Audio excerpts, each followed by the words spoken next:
What happened to Baltimore? We'll touch on the Steelers in a minute. What happened to Baltimore? Like I told you, those divisional games,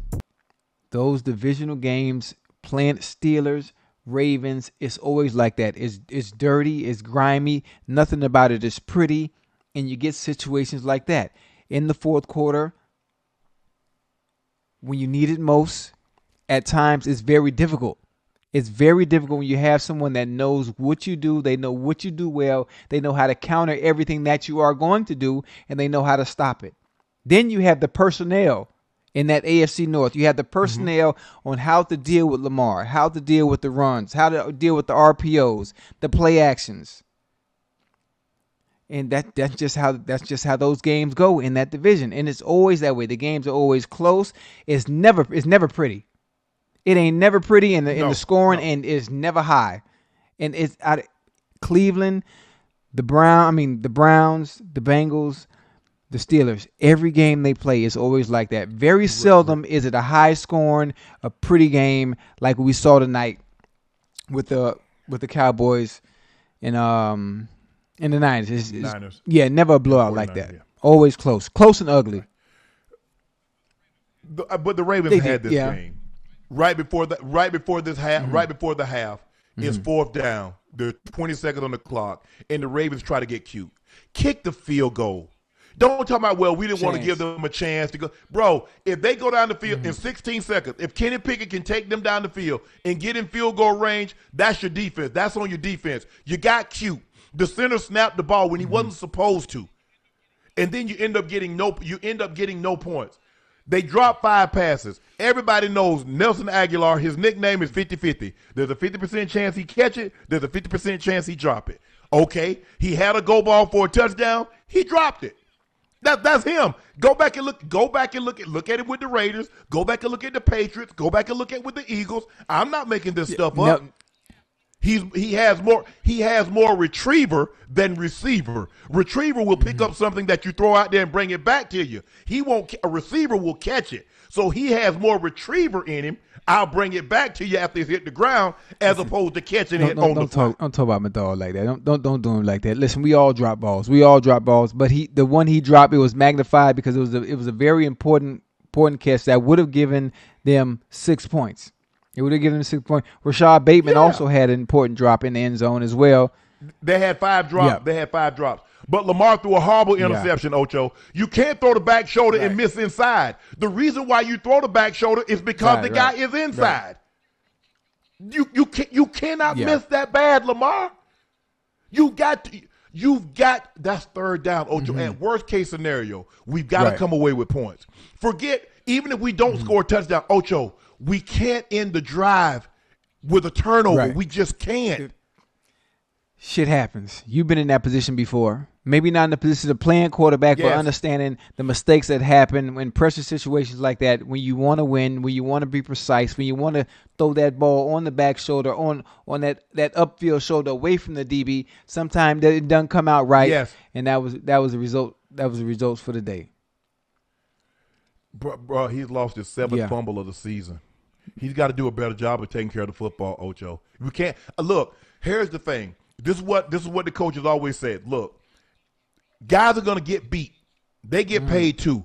But let's not exacerbate a situation. If a guy gets beat, if a guy misses a play, don't exacerbate it by fumbling the football, by giving them the ball. Let's just make sure we hold on to the ball and either punt it away or get another crack at them. He's got to do a better job. And I'm going to say something that's very unpopular right now. Let me ask you a question. I'm going to take T.J. Watt, and what he's been doing the last 5 years, and I'm going to put him on the Cowboys.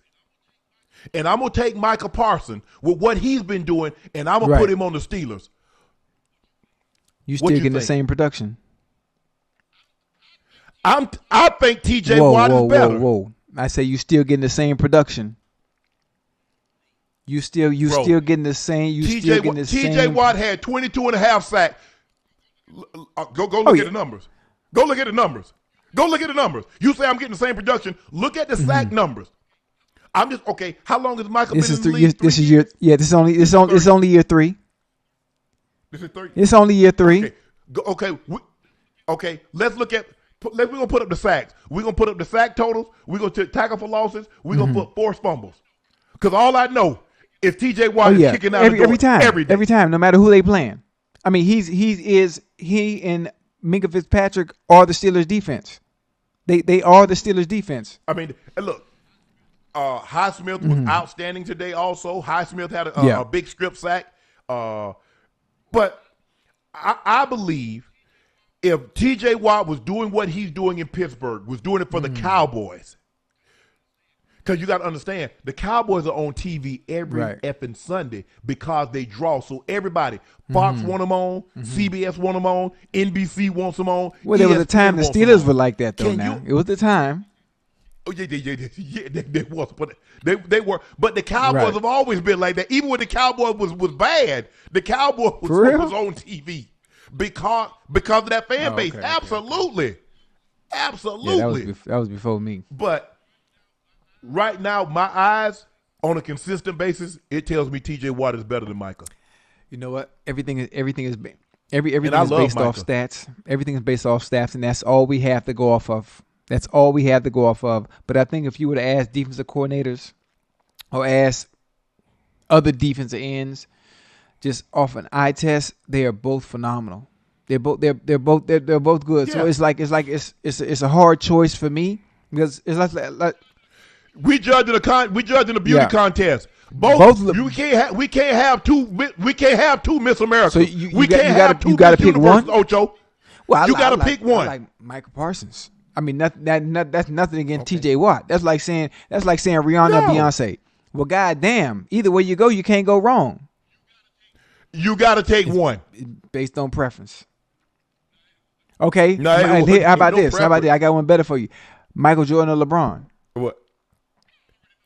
You already know. Stop playing with me. You know, Go James is where it's at. But either way, no matter which way you go, you still can't go wrong. You still right. One of the few times where it's a win. It's a win-win. We gonna agree with something. Either way. Okay, so if you had to rank the AFC right now, how Chiefs, would you rank? Obviously.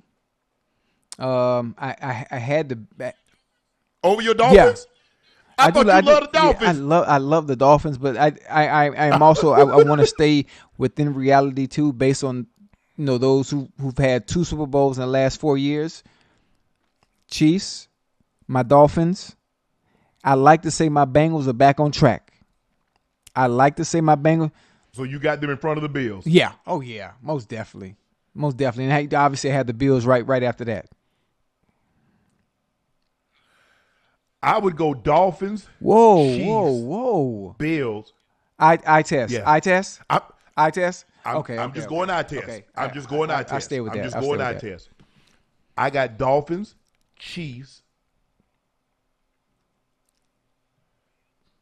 Bills,